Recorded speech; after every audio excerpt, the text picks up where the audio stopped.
예루살렘의 멸망과 마지막 종말이라는 제목으로 하나님 말씀을 증거하겠습니다. 제가 어렸을 적에 이런 말을 자주 들었습니다. 제비가 낮게 날면 비가 올 것이다. 개구리들이 개굴개굴하고 떼지어 크게 울면 비가 올 것이다. 또한 나이 많으신 어르신들이 흐린 날 여기저기 몸이 쑤셔가지고 아이고 비가 오려나 하면 비가 올 것을 예언한 것이다. 비가 올 때뿐만 아니라 지진이 올 때에도 이상한 징조가 벌어진다고 하죠. 특히 지진이 일어나기 전에 동물들이 이상한 행동을 한다고 합니다. 철장에 있는 새가 철장 안에 있는 새가 난폭하게 행동을 보입니다. 동면을 해야 될 뱀들이 밖으로 나옵니다. 비둘기와 까마귀가 갑자기 사라집니다. 바닷가에 낯선 물고기와 저 밑에 사는 심해어들이 출현합니다. 지진 전으로 물고기에 잡는 어획량이 2배에서 10배 정도로 많아집니다. 잉어떼가 수면으로 뛰어오르거나 거친 행동을 보입니다. 평소 뱀이 없던 곳에 뱀이 또아리를 틀고 가만히 앉아 있습니다. 동면에 될 개구리들이 밖으로 나오게 됩니다. 개구리들이 떼를 지어서 어디론가 이동을 합니다. 평소 온순하던 개가 난폭해지고 요란스럽게 지저댑니다. 고양이가 안절부절 못하거나 높은 나무 위로 올라갑니다. 쥐들이 갑자기 사라져버립니다. 곤충들이 보이질 않습니다. 작년 2023년 7월 16일 대만에서 몸 길이가 약 11m에 달하는 초대형 산갈치가 포착되었습니다. 11m면 대략 아파트 5층 높이의 길이죠. 무게는 아마도 200kg 정도가 나갔을 것입니다. 산갈치는 보통 해저 수심 200m에서 1000m에 사는 심해어인데 해저의 땅이 흔들리게 되면 가장 먼저 이것을 감지하고 수면으로 올라오는 물고기가 바로 산갈치라고 합니다. 또한 산갈치가 발견되면 지진이 일어난다는 속설이 있는데 이것 때문에 산갈치를 가리켜서 지진 물고기라고 하기도 합니다. 이렇게 비가 오려고 하기 전에 지진이 일어나려고 하기 전에 어떤 특이한 징조가 일어나는 것처럼 마지막 종말의 때에도 여러 가지 징조가 있을 것을 예수님께서 말씀하셨습니다. 7절에 보면 예수님의 제자들이 묻죠. 이런 일이 일어나려 할 때에 무슨 징조가 있사오리까? 그러자 예수님께서 8절 이하에서 마지막 종말의 때 일어날 여러 가지 징조에 대해 말씀하십니다. 첫째는 많은 이단 교주가 나타나서 내가 하나님이다, 내가 예수다, 내가 성령이다, 내가 보혜사다 라고 할 것이라는 겁니다. 둘째는 민족이 나라를 대적하여 전쟁이 끊임없이 곳곳에서 벌어질 것이다. 셋째는 곳곳에 큰 지진과 또 기근, 먹지 못하는 기근, 또 전염병이 일어나게 될 것이다. 넷째는 무서운 일과 하늘에 큰 징조들이 있을 것이다. 이것은 곧 우주 전체에서 일어나는 이상한 징조를 말합니다. 다섯째는 예수님을 믿는다는 이유로 기독교 신앙을 갖고 있다는 이유로 고난과 박해를 받게 될 것이다. 여섯째는 내가 믿고 있던 부모, 형제, 친척, 친구들도 나를 배신하여 권력자들에게 넘겨줄 것이고 그 중에는 순교를 당하는 자도 있을 것이다. 그리고 7번째 징조가 오늘 본문에 나오고 있는데요. 그것은 20절에서 24절까지 나오는 예루살렘의 멸망에 관한 징조입니다.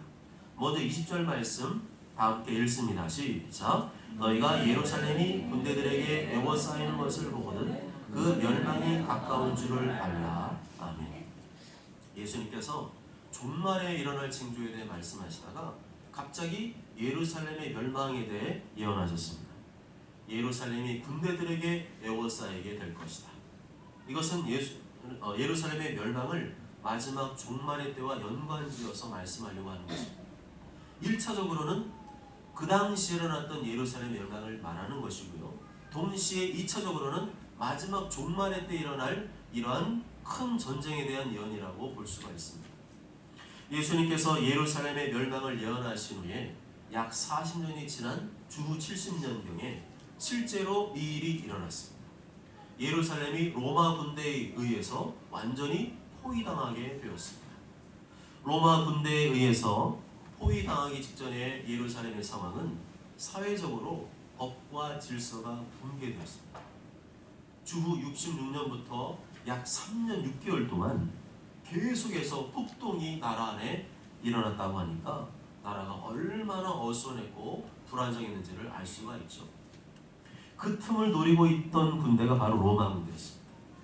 나라가 어수선하고 불안정한 틈을 타서 로마 군대의 장군 디도가 수십만 대군을 이끌고 예루살렘을 완전히 포위했습니다. 그리고 북쪽 성벽을 세 군데를 계속해서 공격해서 무너뜨리고 마침내 주 70년 8월 6일 예수님께서 예언하신 대로 예루살렘은 완전히 멸망을 당하고 말았습니다. 예수님의 예언 그대로 된 것이죠. 성경에 나오는 모든 예언은 있는 그대로 이루어지는 줄 믿습니다. 아멘. 있는 그대로 되는 줄 믿습니다. 아멘. 이 세상에서 유일하게 끝까지 믿을 수 있는 것은 오직 성경 말씀 외에는 없는 줄 믿습니다. 아멘. 21절에서 예수님께서는 그러한 멸망의 때가 이르게 되면 어떻게 해야 되는지를 미리 알려주셨습니다. 21절 다 함께 읽습니다. 시작. 그때 유대에 있는 자들은 산으로 도망갈 것이며 성내에 있는 자들은 나갈 것이며 중에 있는 자들은 그리로 들어가지 말지어다. 아멘. 그때 유대에 있는 자들은 산으로 도망갈 것이니 이 말씀은 로마가 쳐들어온다는 소식이 들리면 유대에 있는 사람들은 이 도시 예루살렘 성을 벗어나서 산으로 도망치라는 말씀입니다. 왜냐하면 로마 군대가 예루살렘 성을 완전히 포위할 것이기 때문이죠. 성내에 있는 자들은 나갈 것입니다. 왜 예루살렘 성 안에 있지 말고 성 밖으로 나가라고 하셨을까요? 그것은 로마 군대가 예루살렘을 완전히 포위할 것이기 때문입니다. 촌에 있는 자들은 그리로 들어가지 말지어다. 예루살렘 성 밖에 살고 있는 사람들, 곧 촌에 있는 사람들, 시골에 있는 사람들은 예루살렘 성 안으로 들어가지 말라고 하셨습니다. 왜죠? 로마 군대가 예루살렘 성을 완전히 포위할 것이기 때문입니다. 그런데 주 70년경 로마 군대가 쳐들어왔을 때 유대인들이 어디로 피신한지 아십니까? 어처구니 없게도 예루살렘 성 안으로 피신했습니다. 예수님 말씀과 정반대로 했습니다. 왜 유대인들은 예수님이 예언하신 말씀을 듣지 않고 자기들 생각대로 예루살렘 성 안으로 피신했을까요? 예루살렘 성은 거룩한 성이고 거룩한 성전이 있는 곳이기 때문에 안전하다고 생각한 것입니다. 하나님께서 예루살렘 성만큼은 끝까지 지켜줄 것이라고 믿었던 것입니다. 그래서 유대인들은 로마 군대의 공격을 피하기 위해서 어디로 몰려들었어요? 예루살렘 성 안으로 몰려들었습니다. 문제는 성 안에 있는 물과 식량이 한정되어 있다는 거죠. 결국에는 로마 군대는요 계속 기다린 거예요. 계속 기다리면 그 안에 식량물 떨어지고 굶어 죽을 것을 알았고 실제로 성 안에서 굶어 죽는 사람들이 무수하게 속출하고 말았습니다. 성도 여러분, 유대인처럼 성전을 절대화해서는 안 됩니다.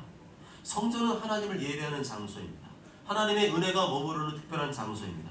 그렇지만 하나님은 성전 안에만 머무르시는 분이 아닙니다. 하나님은 성전보다 더 크고 위대하신 분이십니다. 하나님을 성전 안에만 가둬둬서는 안 됩니다. 성전 만능주의로 올라가서는 안 됩니다. 성전은 성도가 함께 모여서 예배하는 장소이고 이기 때문에 소중한 장소이고 특별한 장소입니다. 그렇지만 성전 건물 자체를 우상화하거나 신성화해서는 안 됩니다. 예수님께서는 그러한 생각을 일부러 깨신 것입니다. 유대인들의 편협하고 잘못된 생각을 일부러 깨신 것입니다. 성전을 절대시하고 우상시한 결과 하나님을 놓쳐버렸고 하나님의 말씀을 놓쳐버렸습니다.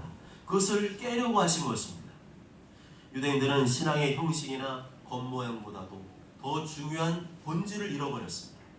신앙의 형식이나 겉모양 이것도 소중한 것이고 중요한 것입니다. 그러나 신앙의 형식이나 겉모양을 지키려고 하다가 신앙의 본질을 잃어버려서는 안 됩니다. 신앙의 본질과 정신은 성경 말씀 속에 담겨져 있습니다. 다른 것은 다 잃어버려도 성경 말씀은 잃어버려서는 안 됩니다. 왜냐하면 성경 말씀만이 유일한 하나님의 말씀이기 때문이죠. 하나님의 말씀을 끝까지 붙들고 있는 사람은 어떤 상황 중에도 넘어지거나 쓰러지지 않습니다. 넘어지거나 쓰러져도 다시 일어날 수가 있습니다. 왜냐하면 하나님의 말씀은 진리이기 때문이죠. 하나님의 말씀은 언제 어디서나 누구에게나 적용되는 유일하고 참된 진리인 줄 믿습니다. 그리고 그 하나님의 말씀이 말하고 있는 핵심은 예수 그리스도입니다. 예수님께서 우리 인간의 죄를 대신 짊어지시고 십자가의 피로 죽으시고 다시 3일 만에 부활하셨습니다. 그 예수님 마음속에 진심으로 모시고 영접하면 나의 모든 죄가 용서받고 깨끗이 씻김받고 거룩한 하나님의 자녀가 되는 줄 믿습니다. 나를 향해 죄 없다고 선언해 주시고 영원한 천국으로 인도하시는 줄 믿습니다. 그러면 예수님이 중요합니까? 성전이 중요합니까? 예수님 말씀이 중요합니까? 성전이 중요합니까? 예수님이 중요하고 예수님 말씀이 중요합니다. 그런데 유대인들은 어떻게 했어요? 성전이 더 중요했어요. 예수님보다도, 예수님 말씀보다도, 하나님 말씀보다 성전을 더 신성하고 절대시했습니다. 그걸 깨시기 위해서 그리로 들어가지 말라는데 그 사람들은 예수 말씀을 거부하고 예루살렘 성 안으로 거꾸로 기어 들어갔죠. 결국에는 예수님 예언을 무시한 결과, 예수 말씀 무시한 결과 그 안에 집단적인 대학살이 일어나게 됩니다. 성전은 성도들이 모여서 하나님을 예배하는 소중한 장소이고 하나님의 은혜가 머무는 특별한 장소이지만 성전을 우상화해서는 안 되는 줄 믿습니다. 성전 만능주의로 가서는 안 되는 줄 믿습니다. 오직 예수님과 예수님의 말씀만이 내가 따라가야 될 신앙의 본질이고 기준인 줄 믿습니다. 22절 말씀 다 함께 읽습니다. 시작. 이 날들은 기록된 모든 것을 이루는 징벌의 날이니라. 아멘. 예루살렘이 멸망하는 날을 가리켜서 예수님께서 날들이라고 외치셨습니다. 단수가 아니라 복수로 말씀하셨습니다. 날들, 이것은 예루살렘 멸망이 하루아침에 이루어지는 것이 아니라 여러 달에 걸쳐서 이루어진다는 것을 의미합니다. 또한 예루살렘의 멸망은 기록된 모든 것을 이루는 징벌의 날이니라 말씀합니다. 예루살렘의 멸망은 그동안 한 번 잘못해서 그런 게 아니라 유대인들이 저질러온 그동안의 모든 악행에 대한 징벌의 결과라는 겁니다. 유대인들의 죄하게 되는 하나님의 심판의 결과라는 것입니다. 아무리 하나님의 택함 받은 백성이라 할지라도 계속해서 악을 행하고 범죄하는 하나님의 심판에서 예외가 아니라는 거죠. 마태복음 7장 21절에 나더러 주여 주하는 자마다 다 천국에 들어갈 것이 아니요 다만 하늘에 계신 내 아버지의 뜻대로 행하는 자라야 들어가리라 말씀하셨습니다. 아무리 예수님 피로 죄 씻음받고 구원받은 하나님의 자녀라 할지라도 하나님의 뜻대로 살지 않고 항상 하나님을 거역하고 범죄하는 삶을 살면 그는 하나님의 자녀로 인정하지 않는다는 거죠. 예수님을 영접하고 구원받은 자녀라도 하나님 아버지 뜻대로 살아야 하나님의 자녀인 줄 믿습니다.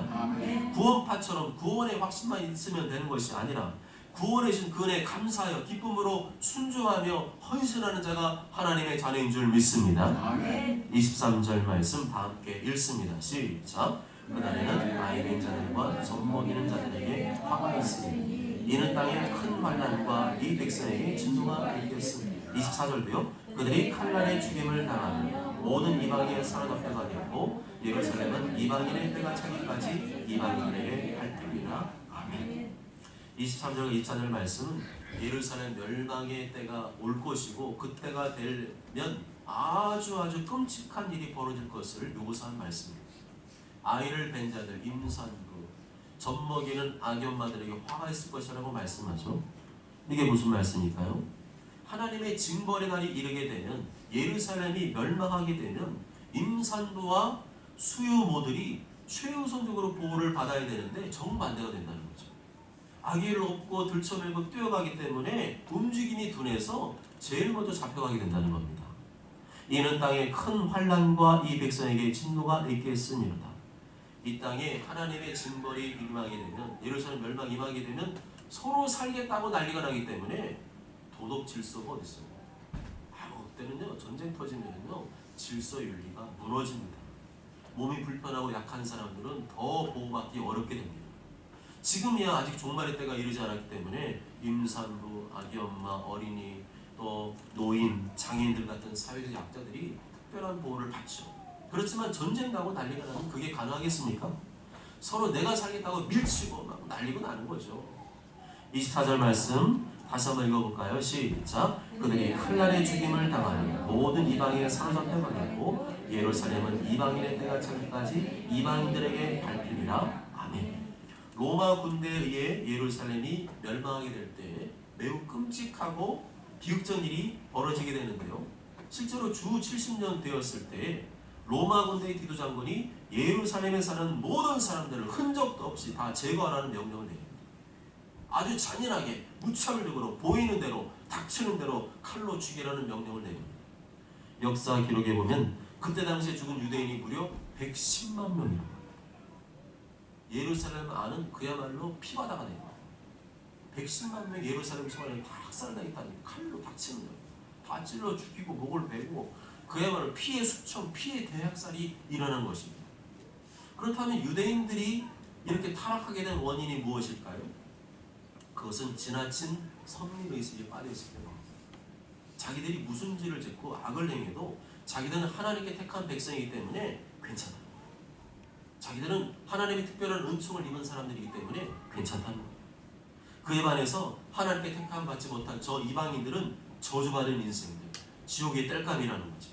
저것들은 어차피 하나님도 모르고 지 맘대로 사니까 지옥에 갈 거야.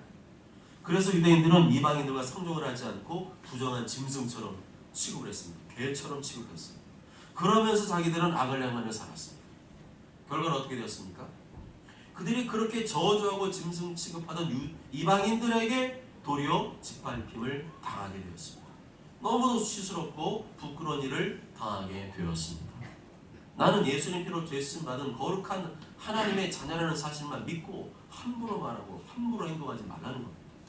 죄 짓고 살고 악하게 살면서 나는 하나님의 자녀니까 괜찮다고 말하지 말라는 겁니다. 그런 성도들에게 화가 있다는 겁니다. 예루살렘은 이방인의 때가 차기까지 이방인들에게 밟히리라. 이 연의 말씀은 실제로 성취되었죠.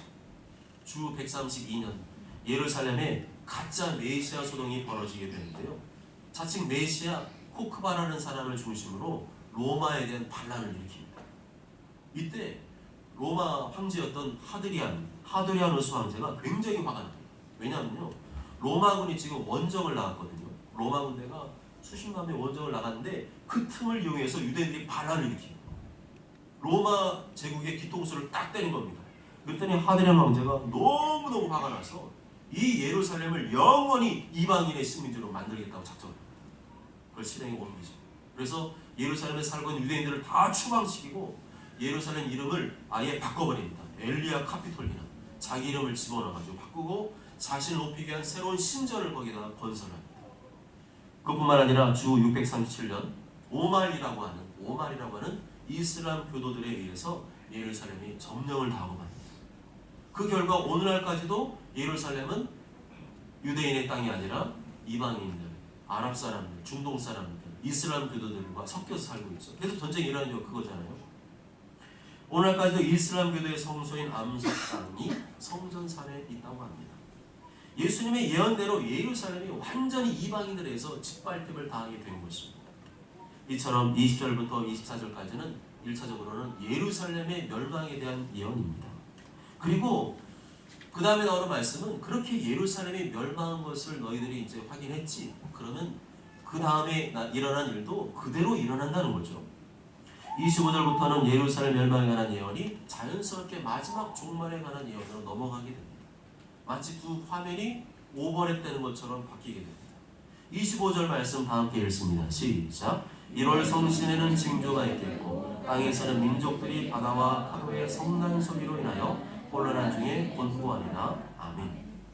1월 성신은 해와 달, 별들을 말합니다. 우주와 천체를 말하죠.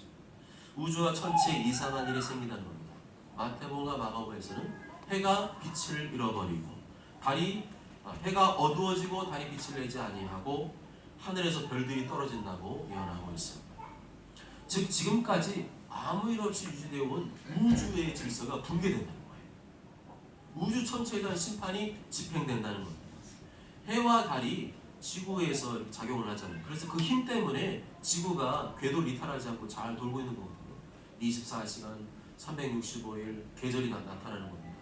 추위와 더위가 반복되는 거죠. 그런데 태양의 힘이 무너지고 달의 힘이 무너지면 지구는 어떻게 될까요? 지멋대로 가요. 해와 달의 힘이 딱 풀어지게 되면 지구 안에 바닷물이 어떻게 될까요? 자기 멋대로 이제 막 뛰돌게 돼요. 바닷물이 제멋대로 육지를 덮치게 됩니다. 온갖 쓰나미가 이제는요 온 육지를 뒤덮게 될 것입니다. 이것에 대해 설명한 것이 그 다음에 나오는 땅에서는 민족들이 바다와 파도의 성난 소리로 인하여 혼란한 중에 곤괄이라는 말씀입니다. 해와 달의 힘이 붕괴되면 또 무슨 일이 벌어지느냐? 그동안에는 해와 달의 힘 때문에 별들이 마음대로 못 들어왔어요.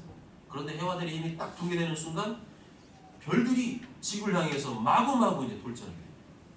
온갖 행성이 지구를 향해 돌진하게 됩니다. 그런 우주적인 질서와 붕괴가 일어나게 되면 마지막 종말이 가까웠음을 알라는 거죠. 26절 말씀은 이러한 우주적인 심판 현상이 일어났을 때 사람들이 어떻게 반응하는지에 대해서 말씀하고 있습니다. 26절 다 함께 읽습니다. 시작. 사람들이 세상에 임할 일을 생각하고 무수함으로 기절하니 이는 하늘의 권능들이 흔들리게 있습니다. 그때가 되면 미리 예언하신 거예요. 사람들이 정말이네.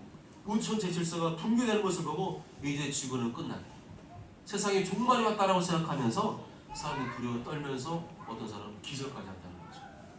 그런데 그때 유일한 기쁜 소식이 있는데 그것은 예수님의 영광스러운 재림 사건입니다. 27절 다 함께 읽습니다. 시작. 그때 사람들이 인자가 구름을 타고 능력과 큰 영광으로 오는 것을 보리라. 그때 지구 종말의 때 세상의 마지막 때 무엇을 보게 됩니까? 인자가 구름을 타고 큰 능력과 영광으로 오는 것을 보게 됩니다. 여기서 말하는 인자는 누구를 말하죠? 죄가 없는 참사람 하나님의 아들 예수님을 말하는 것입니다. 신천지나 JMS 정명석 같은 이단들이 말하듯이 예수님의 재림은 비밀리에 진행되는 게 아니에요. 어느 특정 지역에만 나타나는 게 아닙니다. 지구상에 존재하는 모든 사람들이 동시에 예수님의 재림을 목격하게 되는 것입니다. 그렇게 예수님께서 구름을 타고 오시게 되는데 구름 타고 오신다는 말은 예수님께서 하나님의 영광의 모습으로 오신다는 거예요. 2000년 전 이 땅에 오실 때는 초라한 인간의 모습으로 오셨다면 다시 오실 때는 영광과 권능을 가지신 전능하신 하나님의 영광의 모습으로 오신다는 것입니다. 그렇게 이 땅에 오셔서 그분의 뜻대로 순종하고 따른 하나님의 자녀들은 공중 위로 끌어올려지게 됩니다. 들림받게 됩니다. 휴거죠. 그리고 이 땅의 모든 악의 세력과 그를 추종한 세력들은 다 하나님의 심판을 받게 됩니다. 우리가 정말로 이 예수님의 재림을 믿는다면 어떻게 살아야 되겠습니까? 세상의 욕심과 욕망에 빠져서 살아야 되겠습니까? 사명감난 게을리하고 악하게 살아서야 되겠습니까? 하나님 말씀을 거역하고 불순하게 살아야 되겠습니까? 아니죠. 예수님의 재림을 준비하며 살아야 됩니다. 예수님께서 언제 올지 모른다고 말씀하시기 때문에 우리는 늘 깨어 있어야 됩니다. 점도 없고 흠도 없는 거룩한 신부로 단장하여 예수님 오실 길을 준비해야 됩니다. 영혼과의 제자 삼는 사명을 감당해야 됩니다. 주님의 몸된 교회를 세우는 사명을 감당해야 됩니다. 세상의 타락한 문화 세상에 물들지 말고 예수님을 제일로 사랑하며 예수님의 거룩한 신부로 단장하며 살아야 됩니다. 만약 이 사실을 알면서도 세상에 취해 살고 세상 재미 오락쾌락에 빠져 산다면 어떻게 될까요? 예수님 오신다. 그때서야 허둥지둥하면서 뭐 준비한다고 난리 피우겠죠. 그때 어떻게 된 거예요? 천국 문이 닫히게 됩니다. 예수님께서 그리고 너 누구냐? 나를 모른다고 하실 겁니다. 거룩한 성에서 쫓김 당하게 되는 거죠. 마태복음 25장 11절에 13절을 보면 그 후에 남은 처녀들이 와서 이르되 주여 주여 우리에게 열어주소서. 대답하여 이르되 진실로 너희에게 이르노니 내가 너희를 알지 못하노라 하였느니라. 그런즉 깨어있으라 너희는 그날과 그때를 알지 못하느니라. 아멘. 28절 말씀 다 함께 읽습니다. 시작. 이런 일이 되기를 시작하거든 일어나 머리를 들라 너희 속량이 가까웠느니라. 아멘. 여기서 속량이라는 말은 몸값을 지불하고 종이나 포로를 사는 것을 말합니다. 다시 말하면 예수님의 피값을 지불하고 몸값을 지불하고 우리를 사신 것을 말합니다. 구원받는 걸 말하죠. 마지막 때가 되면 이런 두렵고 무서운 일들이 동시다발적으로 일어나게 되지만 끝까지 예수님 믿고 그분의 말씀에 순종한 거룩한 신부들에게는 영원한 천국의 삶이 펼쳐지게 된다는 것입니다. 할렐루야. 이런 일이 되기를 시작하거든 뭐라고요? 일어나 머리를 들라. 일어나 머리를 들라는 말씀은 적적인 환영의 표현입니다. 고개를 떨구고 두려움과 절망 가운데 빠져있는 모습이 아니라 기대와 기쁨으로 예수님의 재림을 적극적으로 맞이할 준비를 하라는 것입니다. 예수님 피로 나의 모든 죄를 써주시고 영원한 생명과 천국을 허락하신 하나님 은혜에 감사해서 기쁜 마음으로 순종하고 기쁜 마음으로 헌신하고 기쁜 마음으로 사명을 감당하시길 바랍니다. 가만히 있지 말고 게으르지 말고 재림을 준비하시길 바랍니다. 사랑하는 여러분, 예수님의 재림의 때가 가까워오고 있습니다. 예수님 말씀대로 그때가 언제인지는 아무도 알 수가 없습니다. 그렇지만 분명한 것은 예수님의 재림의 때는 째깍째깍 가까우고 있다는 사실입니다. 그렇다면 지금이 예수님의 재림의 때를 준비할 때입니다. 가장 어리석은 사람은 과거에 매여서 사는 사람입니다. 과거의 아픔과 실패를 곱씹는 사람, 자꾸만 과거를 후회하는 사람입니다. 또한 어리석은 사람은 미래에 대해서 두려워하고 염려하는 사람입니다. 아직 미래는 오지도 않았습니다. 아직 미래의 일은 벌어지도 않았습니다. 그런데 왜 속으로 안 된다고 생각하고 못한다고 생각합니까? 그것은 사단이 심어준 가라지입니다. 사단이 심어준 염려와 두려움의 생각입니다. 염려와 두려움의 생각은 예수님의 이름으로 떠나갈지어다. 떠나갈지어다. 과거의 아픔과 실패, 후회를 곱씹게 만드는 생각은 예수 이름으로 떠나갈지어다. 예수 떠나갈지어다. 그런 것들이 예수님 재림과 아무 상관이 없습니다. 지금이 중요한 줄로 믿습니다. 지금이 기회인 줄로 믿습니다. 과거의 죄와 잘못은 철저히 회개하면 되는 것이고 미래에 대한 염려와 두려움은 주님께 맡기면 되는 것이고 나는 이제 일어나 머리를 들고 주님을 오실 길을 예비하면 되는 줄 믿습니다. 지금부터 깨어서 예수님의 재림을 준비하면 되는 줄 믿습니다. 어쩌저런 모두가 예수님의 예언대로 실제로 예루살렘이 멸망했듯이 마지막 종말과 예수님의 재림도 실제로 일어날 것을 믿고 이제 일어나 머리를 들고 예수님의 재림을 준비하는 거룩한 신부가 다 되시길 주님의 이름으로 축복합니다. 아멘.